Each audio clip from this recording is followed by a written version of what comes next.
참 좋으신 하나님 아버지 감사합니다. 오늘 이 밤 이 저녁 시간에 저희들을 부르셔서 이 자리에 나와 주님을 찾고 주님을 경외하며 하늘로부터 내려오는 하나님의 귀한 은혜를 사모하는 마음으로 이 자리에 모이게 하신 것을 진심으로 감사드립니다.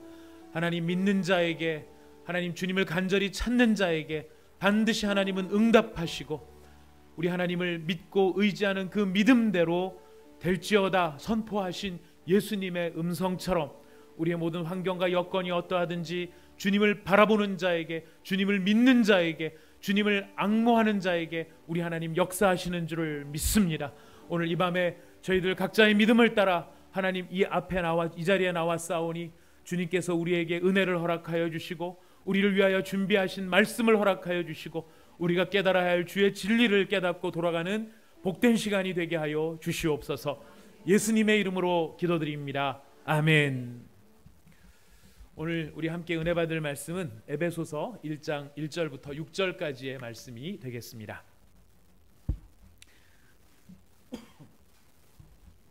에베소서 1장 1절부터 6절까지의 말씀입니다. 11월 1일입니다.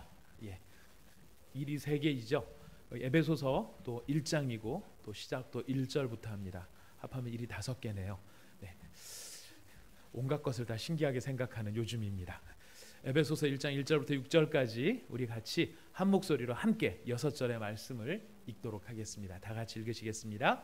하나님의 뜻으로 말미암아 그리스도 예수의 사도된 바울은 에베소에 있는 성도들과 그리스도 예수 안에 있는 신실한 자들에게 편지하노니 하나님 우리 아버지와 주 예수 그리스도로부터 은혜와 평강이 너희에게 있을지어다.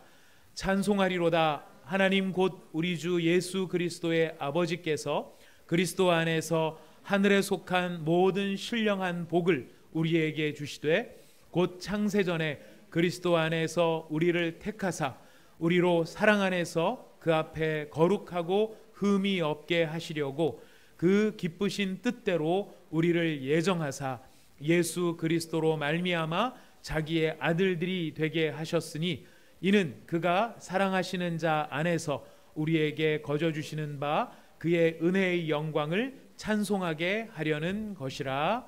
아멘.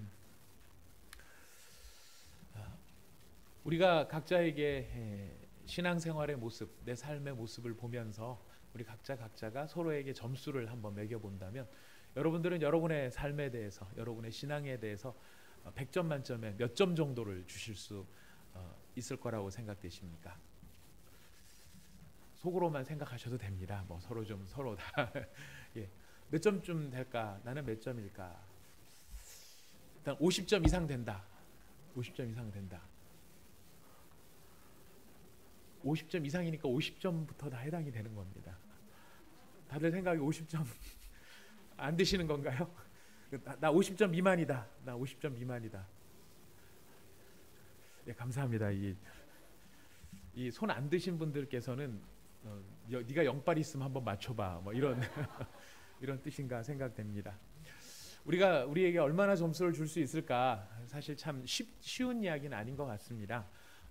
이렇게 보면은 그래도 좀 장점도 있는 것 같고 또 저렇게 보면은 참 모자람이 더 많은 것 같고 그래서 우리 스스로가 우리 스스로를 보면은 참 내가 예수를 믿는다는 이름은 가지고 있지만 예수를 믿는 사람다운가라고 하는 질문 앞에서는 누구나 다 부끄러움을 느낄 것 같고 부족함을 느낄 것 같습니다.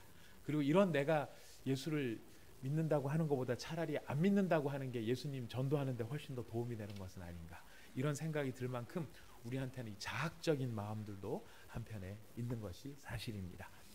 자, 이런 것은 다 오늘날 우리가 우리의 시선으로 우리 자신을 바라보면서 나를 근거로 해서 평가할 때 이루어지는 판단들입니다. 오늘 이 에베소서는요, 한 가지 참 재미있는 특징을 가진 책입니다. 이 에베소서는 우리의 구원에 대해서 설명을 할 때 우리 사람들이 경험하는 경험을 기초로 해서 구원에 대한 여정을 설명하고 있는 것이 아니라 하나님의 궁극적인 영광의 자리, 우리 하나님이 가지고 계시는 바로 그 궁극적인 승리의 자리에서 돌아보시면서 인간의 구원에 대해서 설명하고 있는 것이 바로 이 에베소서입니다. 그래서 신약 성경에 보면은 구원론에 관한 두 가지 중요한 책이 있는데요. 첫 번째는 우리가 잘 아는 것처럼 로마서입니다. 로마서가 굉장히 은혜로운 그 은혜가 넘치는 책인데, 그 로마서의 특징은 어디에 있느냐면은 인간의 경험적인 관점에서 구원론을 쭉 진술을 하고 있다는 차원에서 로마서는 우리의 경험과 잘 맞닥뜨려지는 구원론에 관한 책이고요. 에베소서는 똑같은 구원론인데 똑같은 그 구원론을 하나님의 관점에서, 하나님의 입장에서 인간의 구원을 어떻게 진행하는가라고 하는 것을 설명하고 있는 것이 이 에베소서의 특징이기도 합니다. 그래서 이 똑같은 바울이 쓴 거지만, 같은 바울이 쓴 책이지만 하나는 이쪽 면에서 하나는 저쪽 면에서 쓰다가 보니까요, 그 느낌이나 감동이 또 다른 느낌과 있고 또 다른 감동이 우리에게 다가오기도 합니다. 하나님의 궁극적인 승리의 관점, 또 하나님께서 최종적으로 우리를 구원하신 그 영광스러운 모습을 전제하면서 이 구원론을 쭉 쓰다가 보니까 여기에는 굉장히 좀 색다른 표현들이 나타나게 됩니다. 그리고 또 더 새삼스러운 느낌들도 우리에게 주는 것, 세상스러운 느낌을 우리에게 주는 것들이 있습니다. 여러분들, 우리 자신이 우리 스스로를 봤을 때 참 부끄럽고 안타까움이 많다라고 생각을 하고 있습니다만은, 하나님의 궁극적인 모든 구원을 성취하신 하나님의 관점에서 우리를 어떻게 보고 계시는가? 여러분 1절 말씀 한번 다시 읽어보실까요? 1절 같이 읽어봅니다. 시작.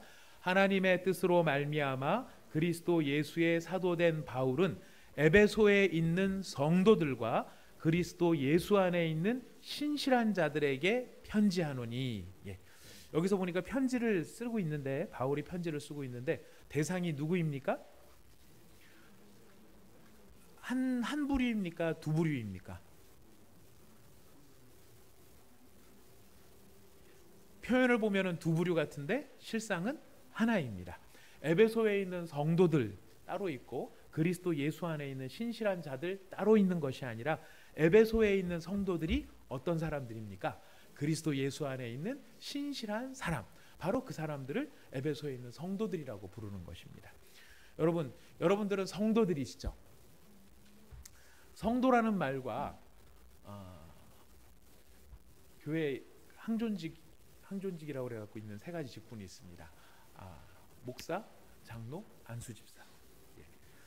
성도라는 말과 목사, 장로, 안수집사, 성도가 멋있는 것 같은가요?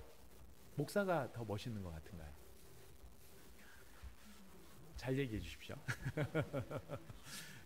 성도가 더 이게 좀 이렇게 급이 세 보입니까? 목사가 더 왠지 급이 세 보입니까? 좀 헷갈리시면은, 목사가 더 급이 세 보이십니까? 선교사가 더 급이 세 보이십니까? 아무리 목사 앞이라 좀 목사라고 자꾸 배려해 주시는 것 같습니다. 그러나 목사는 목사이기 전에 성도입니다. 성도인데요, 이 성도라는 말은 무슨 뜻이냐면, 영어 성경에 보면 잘 나타나는데, 성도는 saint입니다. saint, 우리로 말하면은 성 누구 이렇게 말할 때, 세인트 하면 제일 먼저 떠오르는, 제가 세인트 하니까 제일 먼저 머릿속에 퍽 떠오르는 게 세인트 버나드 종, 걔가 먼저 떠오르더라고요. 근데 우리는 이제 개신교 사람들이 되다 보니까 세인트에 대한 것들에 대한 개념들이 사실 많지 않죠. 성인에 대한 개념이 별로 많지 않습니다. 그래서 이제 기껏해 친숙한 사람이 저처럼 이렇게 세인트 버나드 종 나온다든지, 아니면은 산타크로스가 세인트 클라우드라고 하는 사람이 말이 어감이 변형되어져서 산타클로스가 됐다, 이 정도 이야기고요. 그 다음에 널리 알려져 있는 사람이 각자 이렇게 아시는 분들 계실 겁니다. 어거스틴도 있을 것이고, 우리나라 분들 가운데서도 세인트가 붙은 사람이 있죠. 김대건 신부님, 이런 분들은 세인트가 붙어 있습니다. 자, 그 세인트가 붙은 사람들은 보통 사람입니까? 특별한 사람들입니까? 여러분들은 그들의 신들매를 풀 만한 분들이십니까? 신들매를 풀 것도 못 될 것 같은 사람들이라고 느껴지십니까? 못 될 것 같이 느껴지십니까? 이미 그러고도 남으십니다. 충분히 남으십니다. 자, 우리한테는 그런 느낌의 세인트 이렇게 붙이면은 굉장히 탁월한 신앙인들, 자기의 목숨을 내어놓고 순교를 할 정도로 대단한 위인들, 이런 사람들이 세인트라고 생각이 되는데, 놀랍게도 사도 바울은 지금 누구를 세인트라고 부르고 있냐면은 에베소에 있는 한 사람 한 사람의 교우들을 가리키면서 세인트라고 부르고 있다는 것입니다. 성도들이라고 하는 말이 바로 성인들, 성자들 이렇게 부른다는 것이죠. 옆에 있는 교우들에게 한번 일러주십시오. 당신은 성자이십니다. 한번 일러주십시오. 당신은 성자도 느낌이 별로 잘 안 오네요. 역시 세인트를 붙여봐야 될 것 같습니다. 세인트, 네, 이름 아시면 한번 불러보실게요. 세인트 정구충 집사님 뭐 이렇게 한번 네, 세인트, 네, 우리 세인트 미나자매, 네. 우리가 그 이름을 사실 듣기에는 우리 스스로가 참 민망하고 듣기가 조금 부끄럽기도 하고 이 용어에 안 맞다라고 생각될지 모르지만은요. 지금 이 이야기를 누가 하고 있냐면 바울이 이야기를 하고 있고요. 바울이 이야기를 하는데 어떤 관점에서 이야기를 하고 있습니까? 하나님의 영원하신 구원과 섭리의 작정 속에서 너희들은 세인트다라고 지금 이야기를 하고 있는 것입니다. 그들의 영적인 수준이 탁월하고 그들이 정말 어디에 내놔도 부끄러울 것이 없는 그런 사람들이기 때문에 세인트라고 부르는 것이 아니라 그들이 그리스도 예수 안에서 구원받기로 이미 작정된 사람이기 때문에 너희들은 세인트다. 그리스도 안에서 그리스도 예수 안에 있는 신실한 자들이다라는 선언을 하고 있다는 것입니다. 이런 선언을 할 수 있는 담대함이 어디에 있는 것일까요? 근거가 어디에 있는 것일까요? 여러분들 지난 주일날 설교 말씀 드렸을 때에 하나님의 뜻에 대한 말씀을 좀 드린 적이 있습니다. 하나님의 뜻이라고 할 때는 하나님께서 작정하셔서 우리한테 이렇게 살라라고 하면서 우리의 등을 떠밀기 위해서 주신 그런 것도 뜻이 있을 수 있습니다. 그러나 하나님의 뜻에는 더 중요한 뜻이 있는데 무엇이라고요? 하나님의 의지, 하나님의 목표, 하나님이 가지고 계시는 계획, 이것이 하나님의 뜻이라는 말 가운데 더 중요한 뜻이라고 말씀을 드렸습니다. 그래서 항상 기뻐하라, 쉬지 말고 기도하라, 범사에 감사하라, 이것이 우리가 열심히 스스로 노력을 해야 되는 부분이기도 하지만 더 중요한 건 어디에 있다고요? 누가 그렇게 만드시겠다고요? 하나님이 그렇게 만드시겠다. 이게 하나님의 뜻이라는 것입니다. 하나님의 의지라는 것입니다. 그래서 영어로 보면은 좀 더 표현이 와닿을 수도 있는데요. will이라고 하는 그 말이 뭐뭐 할 것이다라고 하는 계획도 되지만은 의지라는 표현도 되죠. 하나님의 will이신 거예요. 하나님의 의지이시고 하나님의 의지이시니까 누가 그 일을 주도하시겠습니까? 하나님이 그 일을 주도하신다는 것입니다. 근데 하나님이 우리를 부를 때 뭐라고 부르기로 작정하셨어요? 세인트라고 부르기로 하나님이 목표를 세우신 거예요. 너희들은 세인트다. 너희들은 성자들이다. 너희들은 성도들이다. 너희들은 하나님 앞에서 온전하고 거룩한 무리들이다. 이거를 누가 지금 작정하셨다고요? 하나님이 작정하신 것입니다. 하나님이 작정하셨다면 될까요? 안 될까요? 된다라는 것입니다. 근데 내가 봤을 때는, 내가 나를 봤을 때는 될까요? 안 될까요? 안 될 것 같은 게 더 많아요. 안 될 것 같은데 그게 내가 봐서는 안 될 것이지만은 누가 작정하셨기 때문에, 하나님이 작정하셨기 때문에 그 일은 된다는 것입니다. 그래서 이 에베소 편지를 받는 에베소 교인들의 수준이 참 천차만별입니다. 훌륭한 사람은 대단히 훌륭하지만 그 에베소 교회 안에도 보면은 여러 아주 다양한 종류의 사람들이 그 안에 벅적거리고 살고 있는 거예요. 정말 세상 사람들이 봤을 때는 오히려 세상 사람들의 손가락질을 받을 만한 사람들도 그 안에 살고 있지만 그 사람들을 뭐라고 부르고 있다고요? 성자, 세인트라고 부르고 있다는 것입니다. 우리는 이 사실만 가지고도 먼저 우리 스스로를 바라보면서 내가 나를 어떻게 바라봐야 될 것인가 새로 좀 바라볼 필요가 있습니다. 우리의 신앙의 근거는 나 자신에게 있을까요? 하나님의 약속에 있을까요? 우리 모든 신앙의 가장 중요한 근거는 나 자신에게 있는 게 아니고 하나님께 있습니다.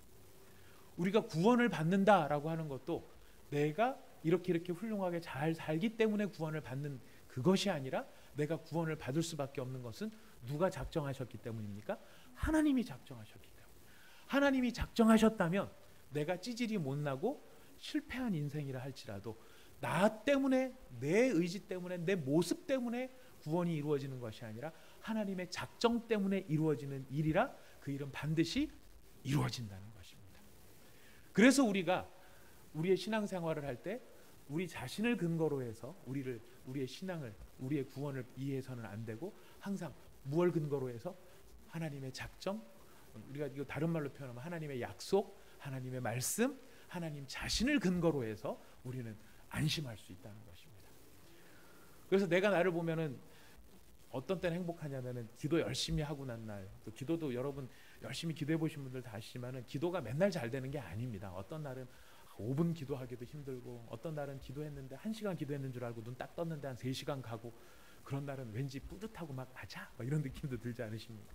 뭔가 굉장히 좋은 일을 한 것 같아. 그럴 때는 내가 하나님께 가까이 가 있는 것 같고 구원받은 백성인 것 같은데, 기도는커녕 불평과 불만과 원망과 미움과 저주와 이런 것으로 내 마음이 범벅되어 있는 그런 상황일 때는 나는 예수 안 믿는 사람 같이 보이거든요.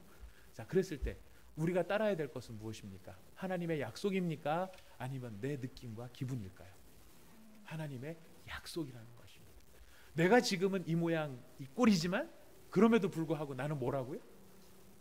세인트예요. 세인트예요. 개판 5분 전이 나쁜가요? 개판이 나쁜가요? 개판이 나쁜 거라 개판 5분 전 사전 경고가 있는 것 같습니다. 개판 5분 전 인생하고 개판하고 만났어요. 자, 그러면 서로 바라봤을 때 도찐 개찐이죠. 50보 100보죠. 너는 5분 전, 나는 개판, 이런 거니까. 자, 그러나 그렇다 할지라도 우리가 서로 봤을 때 너는 개판이고 난 개판 5분 전이지만, 그럼에도 불구하고 우리가 우리를 바라보는 관점은 무엇을 근거로 해서 바라본다고요? 하나님의 약속을. 그러니까 내 모습이 부족하고 연약할지라도 좌절해서는 된다, 안 된다? 안 된다는 것입니다. 하나님 앞에 제일 큰 불신앙이 뭔지 아십니까? 내가 내 모습 보고 좌절하는 거예요. 그게 왜 불신앙인 줄 아십니까? 하나님이 하실 것을 못 믿는 거예요. 대표적인 사례, 오늘 순장반 하면서도 이야기가 나왔습니다. 이런 하나님을 향한 불신앙의 대표적인 사례가 누구였냐면은 아브라함이었었어요. 99세에 하나님이 나타나셔서 내년 이맘때 네가 아들을 낳을 것이다 그랬더니 아브라함이 웃어요. 그죠? 제가 웃음은 여러 번 말씀드렸어요. 웃음은 좋은 웃음이다, 나쁜 웃음이다? 나쁜 웃음이었어요. 못 믿는 불신앙의 웃음이었어요. 아이고, 왜 아이고였을까요? 아이고, 누굴 본 거예요? 자기를 본 거예요. 사라한테도 하나님이 말씀, 사라도 천막 뒤에서 똑같은 말씀을 들었어요. 사라도 어떻게 했어요? 아이고, 똑같이 그랬어요. 부창무수. 누굴 본 걸까요? 자기를 본 거예요. 사라를 보고 자기를 보니까 도저히 불가능한 거예요. 자, 아브라함과 사라를 보면 분명해지는데 나를 보면 분명해지지가 않죠. 그게 우리의 문제예요. 아브라함과 사라가 하나님이 내년 이맘때 자식을 낳을 것이다 말씀을 하셨으면 됩니까? 안 됩니까? 되는 거예요. 아브라함은 된다고 생각하는데 우리의 문제는 어디에 있어요? 나는 안 된다고 생각하는 데 있는 거예요. 똑같은 거예요. 뭘 근거로 해서? 나를 근거로 해서. 그러나 우리의 신앙은 언제나 무엇을 근거로 가는 것입니까? 하나님의 약속을 근거로. 하나님이 그렇게 하기로 했다면 되는 거예요. 그래서 우리는 좌절해서는 안 됩니다. 좌절은 하나님을 향한 불신앙이요, 하나님을 믿지 못하는 가장 아주 나쁜 모습이 되는 것입니다. 그래서 내가 죄짓고 회개하고 죄짓고 회개하고 죄짓고 회개하고 그래서 또 죄지었을 때 내 마음이 무너져 내릴 때 나는 무너져 내리지만 뭘 붙잡아야 됩니까? 하나님의 약속, 하나님을 붙잡는 일이 그래서 꼭 필요하다는 것입니다. 나를 이해할 때 그것이 필요하고요. 두 번째, 누구를 바라볼 때 이런 시선이 필요할까요?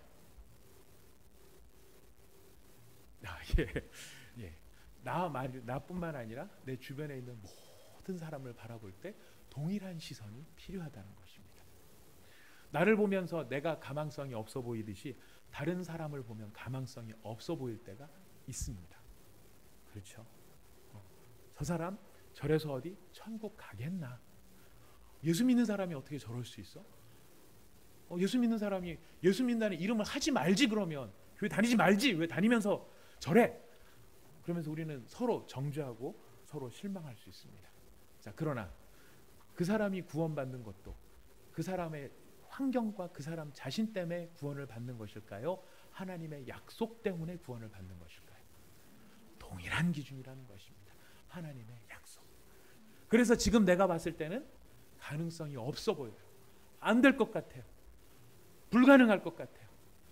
저 사람이 지금 하고 있는 행위나 저 사람의 죄나 저 사람이 가고 있는 길은 세상적으로도 손가락질 받고 누가 보더라도 저거는 지탄받고 비난받고 죽어마땅한 그런 사람의 모습일지 모르겠어요. 그러나 누가 그를 붙잡고 계십니까? 하나님이 그를 붙잡고 계십니다. 하나님이 그를 붙잡고 계시기 때문에 우리도 무엇을 할 수가 없습니까? 포기할 수가 없다는 것입니다. 나는 포기하고 싶지만 누가 붙잡고 있기 때문에 하나님이 붙잡고 계시기 때문에 포기할 수가 없다는 거예요. 하나님이 붙잡고 계시면 어떻게 하실까요? 세인트가 되도록. 하나님께서 세인트라는 말을 붙여주실 때는요, 이름만 멋지게 세인트 이렇게 붙여주신 게 아니세요. 세인트라고 하는 이름을 붙여주셨을 때는 그 사람이 구원받기에 합당한, 아까 제가 말씀드렸죠. 에베소서는 어떤 관점에서요? 최종적인 구원의 완성이 이루어진 관점에서 지금 하나님이 진술하고 계시기 때문에 성도로 부름을 받은 그 사람이 성도다운 사람이 되도록 반드시 누가 이끌고 가시는 것입니까? 하나님이 이끌고 가시는 거예요. 우리가 항상 기뻐하라, 쉬지 말고 기도하라, 범사에 감사하라 이 이야기를 하면서도 우리가 이 말씀 앞에 주눅이 들고 무너져 내리는 것은 항상 기뻐하지 못하기 때문에, 쉬지 않고 기도하지 못하기 때문에, 범사에 감사하지 못하고 있기 때문에 우리는 좌절해요. 우리는 바쁘다고 잊어버려요. 힘들면 포기해버려요. 근데 누가 그거를 끌고 나가신다고요? 하나님이. 내가 감사하지 못할 때 누가 감사하게 만들어 주십니까? 하나님이 감사하게 만들어 주십니다. 내가 기도하지 못하고 기도에 대한 필요성도 못 느낄 때 하나님이 기도할 수밖에 없도록 만들어 주세요. 굉장한 은혜인데요. 이 은혜가 우리에게 경험될 때는 주로 어떤 식으로 경험될까요? 좋은 쪽으로 경험이 많이 될까요? 나쁜 쪽으로 경험이 많이 될까요? 안타깝게도 기도의 필요성을 모르는 우리가 기도를 안 할 때, 기도 안 하면 안 되는, 기도를 함으로 하나님께 가까이 나오기는 해야 되겠고, 저 사람은 기도의 필요를 못 느끼고, 근데 하나님은 세인트라고 이미 붙여주셨고 세인트라고 몰고 가시기로 작정하셨기 때문에 세인트가 될 수 있도록 하나님께서 기도할 수밖에 없는 여건으로 만들어 가시더라는 겁니다.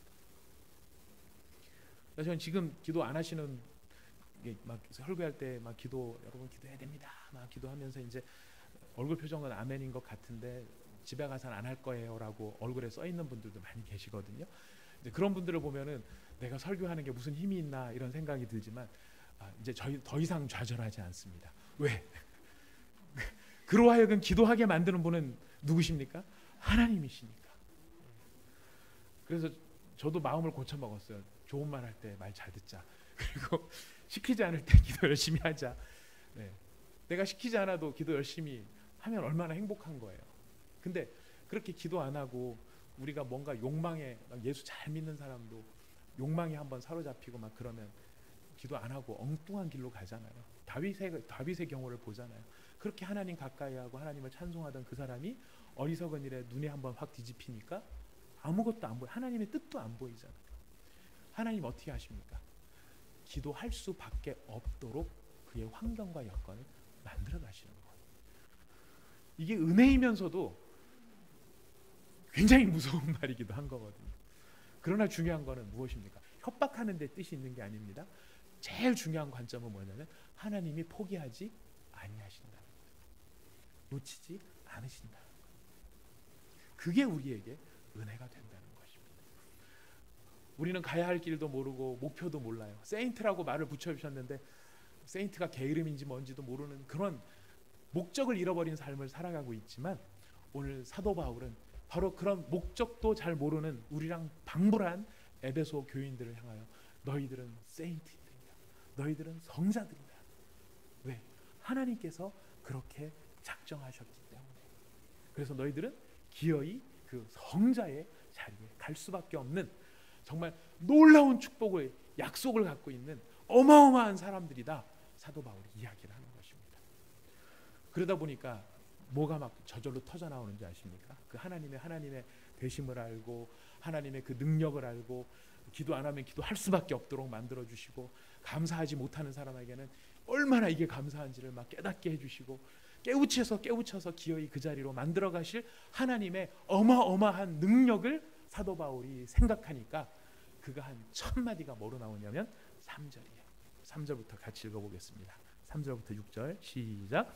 찬송하리로다 하나님 곧 우리 주 예수 그리스도의 아버지께서 그리스도 안에서 하늘에 속한 모든 신령한 복을 우리에게 주시되 곧 창세전에 그리스도 안에서 우리를 택하사 우리로 사랑 안에서 그 앞에 거룩하고 흠이 없게 하시려고 그 기쁘신 뜻대로 우리를 예정하사 예수 그리스도로 말미암아 자기의 아들들이 되게 하셨으니 이는 그가 사랑하시는 자 안에서 우리에게 거저 주시는 바 그의 은혜의 영광을 찬송하게 하려는 것이라.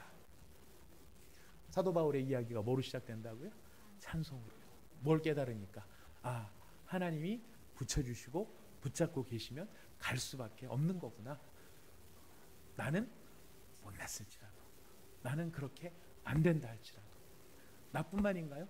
죄는 안 되고 죄도 안 된다 할지라도 죄를 반드시 세인트로 만들어 가실 그 하나님.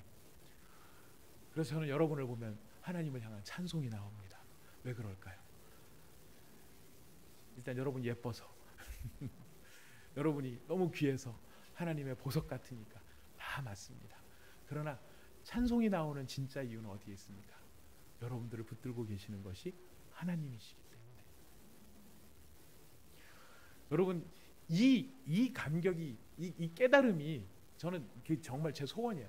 바울이 가진 이 깨달음이 저한테 저의 영혼의 깊은 곳에서부터 진짜 막 울림으로 다가오는 저의 깨달음이 되어서 사람들을 보면서 실망할 마음이 생길 때 하나님의 관점에서 저 사람이 성자로 보이고 하나님의 관점에서 저 사람이 회복된 자로 보일 수 있는 그런 영안이 열린다면 한 사람 한 사람 얼마나 그 사람이 존귀하고 보배롭겠습니까? 지금은 개판이고 개판 5분 전이라 할지라도. 제가 봤던 영화 가운데 참 인상적인 영화가 하나 있습니다. 숀 펜이라고 하는 그 남자 주인공이 나왔던 데드맨 워킹이라고 하는 영화였습니다. 되게 지루하고 엄청 길었던 영화였습니다. 절반은 졸면서 봤던 영화입니다. 영화의 줄거리는 이렇습니다. 숀 펜이 사형수예요. 숲속에서 야간에 데이트를 즐기고 있었던 남녀가 있었는데 이 남녀를 총으로 위협해서 그 여자한테 몹쓸 짓을 저지르고 그 남자하고 여자를 뒤에서 총으로 쏴 죽인 그 죄로 기소를 당한 거예요. 근데 숀 펜은 자기가 절대로 죽이지 않았다라고 자기 무죄를 막 항변을 합니다. 그때 누가 개입을 하냐면 어떤 수녀님이 한 분이 개입을 하세요. 수녀님이 한 분 개입을 해서 숀 펜을 믿어줍니다. 이 남자는 정말 억울한데 무고하게 지금 사형을 당하게 됐다.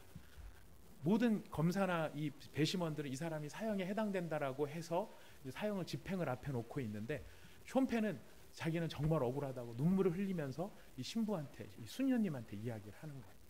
수녀님은 정말 이 숀 펜의 말만 믿고 처음에는 안 믿었는데 점점점 이 사람에 가까이 하고 이야기를 해보니까 정말 이 사람이 죄가 없는 사람이라고 하는 그런 확신을 가지고 이제 막 구명 활동을 합니다. 그러나 안 통합니다. 그래서 숀 펜이 사형을 당하게 됩니다. 숀 펜이 사형을 당하는데 사형 당하기 전날 수녀에게 고백합니다. 자기가 죽였다고. 자기가 살인자라고 고백을 합니다. 울면서 고백을 합니다. 근데 그 영화에 아주 찰나와 같이 딱 스치고 지나가는, 제가 봤을 때 그 2시간 넘어가는 그 너무너무 지루한 영화의 마지막 정말 임팩트 있는 한 1, 2초 정도의 장면이었는데 그게 뭐냐면 숀 펜이 사형을 당하기 전에 수녀에게 고백을 하면서 환상과 같이 뭐가 하나가 싹 스치고 지나가요. 그게 뭐냐면 자기가 총으로 쏴 죽였던 그 여자와 그 남자가 웃으면서 숀 펜을 맞이하는 장면이었어요. 식탁에서. 그 식탁 자리로 숀 펜을 이렇게 웃으면서 맞이하는 바로 그 장면. 저는 하나님 나라의 능력이 바로 이 그림 한 장에 담겨 있다는 생각이 들더라고요. 저 그때 숀 펜이 자기가 살인을 저질렀다는 고백을 할 때 화가 나더라고요. 왜냐하면 정서적으로 저도 그 수녀한테로 갔었거든요. 마음이 숀 펜이 억울해. 생긴 게 저렇게 생겼다고 사람들이 다 덮어 씌우는 거야. 막 이런 느낌으로 갔었는데 막상 딱 열고 죽기 바로 직전에 사실은 제가 죽였어요. 그러는데 세상에 진짜 믿을 하나도 없네, 진짜 믿으면 안 되겠네, 이런 마음이 막 들었는데 그 마음 이면에 바로 그런 사람일지라도 영접하셔서 하나의 천국의 식탁 교제를 이루게 되어져. 바로 그것이 천국의 모습이요 하나님의 능력이구나. 그렇다면 우리가 봤었을 때 지금 현재 부족하고 지금 현재 안 될 것 같고 뭐 살인마, 악당 이런 사람이라 할지라도 우리가 하나님의 구원의 관점에서 놓고 보자면 우리가 그 사람을 붙잡을 수밖에 없고 그를 위해서 기도할 수밖에 없고 그를 위해서 소망을 가질 수밖에 없는, 그것은 우리가 강해서입니까? 아닙니다. 하나님이 그를 붙잡고 계시기 때문에. 그래서 우리의 소망은 주님께 있습니다. 그래서 우리의 믿음의 능력도 주님께 있는 것입니다. 내가 열심을 내고 내가 잘하고 내가 최선을 다해서 바로 그것에 우리의 소망이 있는 것이 아니라 바로 불가능을, 인간의 불가능을 하나님의 가능으로 바꾸신 바로 그 주님, 그 주님이시기 때문에 우리의 소망은 주님께 있는 것입니다. 어제 이제 장례의 마지막 이제 절차를 진행하기 위해서 이제 화장장에 가서 그 순서를 기다리고 있었습니다. 그 점심 시간 이제 그 시간에 한꺼번에 이제 고로에 쭉 이제 들어 보내려고 몇 대의 차들이 기다리고 있었어요. 그래서 이제 저희가 이제 장례를 치러야 하는 우리 성도님 그 순서를 기다리는데 그 앞에서 기다리다 보니까 앞에서부터 이제 차 한 대씩 대고 한 대씩 이제 그 인도하는 카트에다가 그 관을 놓고 고로로 들어가는 그런 순서가 있었습니다. 쭉 기다리다 보니까 무슨 생각이 들었냐면 거기에 오신 분들이 영정 사진으로 놓고 보니까 어떤 분은 우리 성도님만큼 또 젊은 분도 계시더라고요. 어떤 분은 연세 드신 분도 계시고 어떤 분은 정장으로 잘 차려입고 계신 분들도 계셔요. 그 한 분 한 분이 각자의 스토리가 있고 삶의 이야기가 있고 거기에 삶의 희노애락이 다 녹아져 있을 것이라는 생각이 들더라고요. 근데 그 고로에 들어가기 위해서 관에 실려서 쭉 가는 걸 보니까요, 거기 그분이 살아왔던 삶의 그 어떤 것도 거기에 묻어서 같이 들어가는 게 없더라고요. 거기에 아마 부자도 있었을지 모르겠어요. 타고 오는 차를 보니까 어떤 분은 아주 비싼 차도 타고 오시는 분들이 계시더라고요. 근데 그 고로에 들어가서 우리로 말하면 땅에 하관을 한다고 했었을 때 마지막 날 그 하관을 하는 그 입장에서 뭘 붙들 것인가? 돈을 붙들고 갈 수 있나? 내가 세상에 얻었던 명예를 붙들고 갈 수 있나? 내 가족들을 붙들고 갈 수 있나? 나를 너무 사랑하기 때문에 뭐라도 내줄 수 있는 바로 그런 존재를 내가 붙들고 갈 수 있나? 아니요. 거기서 보니까요, 붙들 수 있는 거는 하나밖에 없더라고요. 예수 그리스도. 예수 그리스도 외에는 붙잡을래야 붙잡을 게 하나도 없는 바로 그 인생이 차례차례 고로로 그 화장을 하기 위해서 하나 한 분 한 분 들어가는 바로 그 모습들, 그 속에 비춰져 있었습니다. 만약 그 그리스도가 우리에게 없다면 그 뜨거운 고로로 들어가는 그 인생에 무슨 소망이 있을 수 있겠습니까? 오직 소망이 될 수 있다면 바로 우리를 붙들어 주시는 하나님, 우리를 포기하지 아니하시는 하나님, 우리를 뭐라고 불러주신다고요? 세인트라고, 성자라고, 성인이라고 불러주시는 그 하나님, 그 하나님 한 분이 계시기 때문에 우리에게는 소망이 있고 능력이 있게 되는 것입니다. 우리 온 마음을 다해서 우리 주님을 더욱 힘써 붙드는 우리가 되기를 축복합니다. 붙들래야 다른 거 붙들 수도 없습니다. 그렇죠? 오직 그리스도 한 분밖에 없습니다. 우리의 믿음의 근거는 나 자신이 아니라 바로 우리를 사랑하시는 하나님이시요, 우리를 거룩하고 흠이 없게 하시기를 원하셔서 우리를 위해 모든 일을 행하시는 바로 그 하나님, 그 하나님만이 우리의 의지의 대상이 됩니다. 그 하나님이 누구를 사랑하십니까? 여러분 오늘 이거 확인하고 합시다. 그 하나님이 누구를 사랑하십니까? 자신 없으십니까? 자신 있으시기를 바라겠습니다.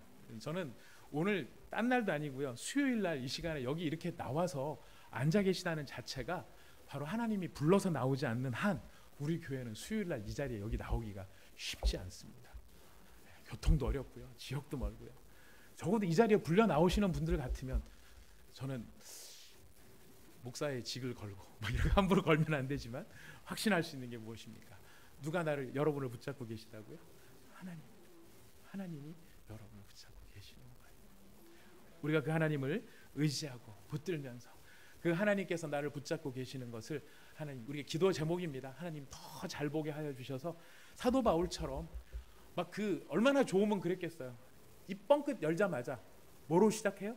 찬송하리로다, 찬송하리로다, 찬송하리로다. 당신들 바라보면서 한 사람 한 사람 바라보면서 찬송하리로다. 왜? 당신은 개판 5분 전이지만 당신을 붙잡고 계신 하나님이 얼마나 확실한지 그 확실함을 보니까 내가 찬송하지 않으면 안 되겠다. 여러분, 그 믿음의 능력이 오늘 우리의 것인 줄로 확신하시고 이제 돌아가실 때도 누구 손 붙잡고 돌아가셔야 되겠습니까? 주님의 손 붙잡고, 누가 나와 함께 하신다는 걸 붙잡고, 주님이 나와 함께 하신다는 걸 붙잡고, 내 마음속에 짐이 되어진 어떤 사람이 있다면 그 사람도 하나님께서 붙들고 계신다는 것을 우리가 마음속에 확인하면서 주님이 붙잡고 계시면 주님 해결해 주십시오. 주님이 해결해 주십시오. 정신 차리게 해주시려면 정신 차리게 해주시고, 주님 멋모르고 엉뚱한 데 가서 지금 인생을 낭비하고 시간을 낭비하는 사람이 있다면 그 시간과 인생을 얼마나 소중한 것이 깨닫고 하나님 앞에 돌아올 수 있고, 주님의 손에 붙잡힌 아들이고 딸입니다. 주님 만져주십시오. 주님 해결해 주십시오. 주님 끌어주십시오. 우리는 소망을 가지고 확신을 가지고 기도할 수 있게 될 것입니다. 우리 함께 잠깐 기도하겠습니다.